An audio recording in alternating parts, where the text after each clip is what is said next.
Over 200 years ago, our founding fathers wrote the Second Amendment, and they did such a good job writing it that we're still debating what it means today. It could mean the right to bear some arms, all arms, or literal arms. But where do you draw the line? Does having more gun control mean less gun violence? And does owning a gun make Ted Nugent's music sound better?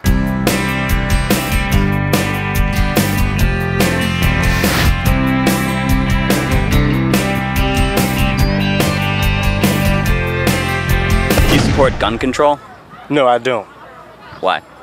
Because guns are bad. Do you own a gun? No. No. Why not? I don't need one. What if it was part of the iPhone? I don't need an iPhone either. How do you interpret the Second Amendment? I don't know the Second Amendment, so I don't know. It's to honor your father and mother. Of course. If we outlaw gun control, then only the outlaws will practice gun control. Only the outlaws. Would you feel safer if you had a gun? No. I'm pretty, I have like good self-awareness.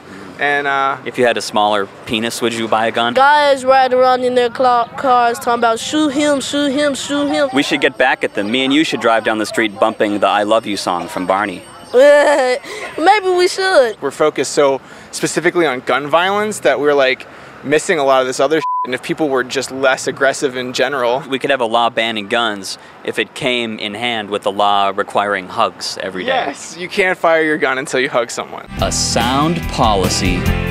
But passing a bunch of anti-gun laws won't create a perfect world. Maybe the answer, then, is to have no gun laws.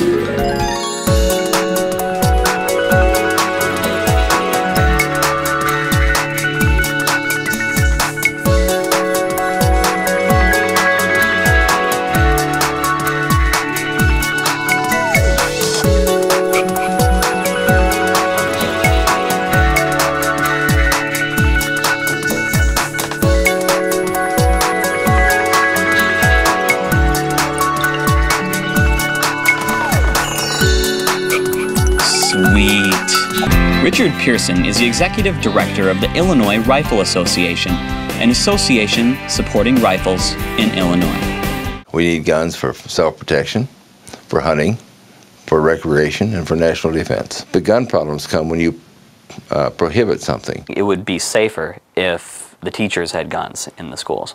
If some teacher wanted to have a firearm, I wouldn't have a problem with it. Would it be safer if people were able to carry guns onto planes? Probably. Well, the problem with gun control is it takes firearms out of the law-abiding citizens' hands and does not take them out of the hands of criminals. You came out here to my office and you saw a lot of nothing on the way out.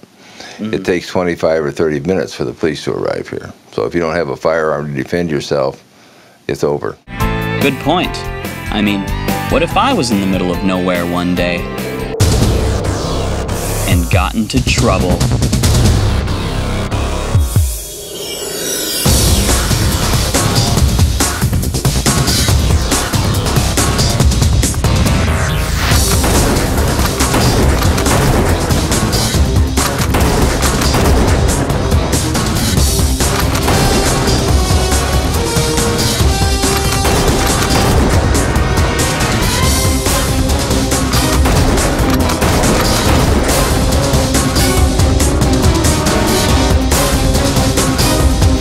Tom Menard is the executive director of the Illinois Council Against Handgun Violence, a council against handgun violence in Illinois. Guns are a legal product. There's nothing wrong with a legal product. What's wrong is that there's no regulation. Why should an AK-47 be available to the general public? When you're hunting, the more powerful the weapon, the quicker the animal dies, you know?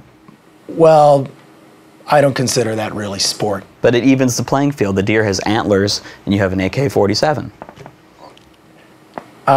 We do have some restrictions. I think you should not be mentally defective. I think you should not have a criminal record and that sort of thing. So the answer is You can't have an evil mustache. You can have an evil mustache. You can. I mean, what if we had like a Rubik's Cube on a gun, and so you can't pull the trigger until you have to solve the Rubik's Cube? Ever been attacked by anybody? Not yet. Okay. Well, Are you going to attack me? The disconnect that I often see is this idea, well, that guns going to stop crime, that we need everybody to be carrying guns on the street. Well, we need to arm teachers and we need to arm students. Yeah, that makes for a great learning environment, doesn't it? Well, it does. I mean, what's chemiosmotic phosphorylation? Kid says, I don't know. Are you sure you don't know? Kids would learn more. No child would be left behind. Some might be injured. Every citizen is technically in a militia. Oh, really? There are two types. There's the unorganized militia, which is what you and I are in. I don't think I'm on the email list. People say militias don't work. Think so? Look at Iraq.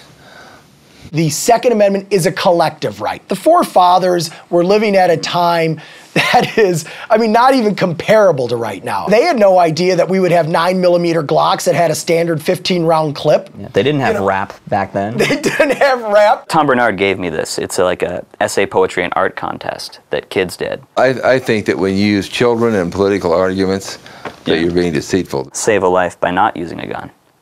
Okay. See, we could fix it by You can do that. save a life by using a gun. You actually can do that. There we go. Yeah, Fun to I say get guns help families. That's right. And then this is Tears of Joy. That's right. You could do that.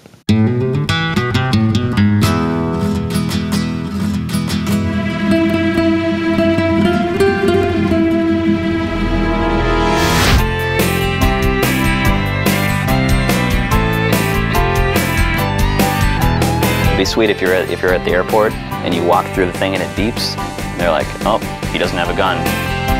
And they give you one before you get on the plane. That's right. There's a good idea. A reverse. I like that idea.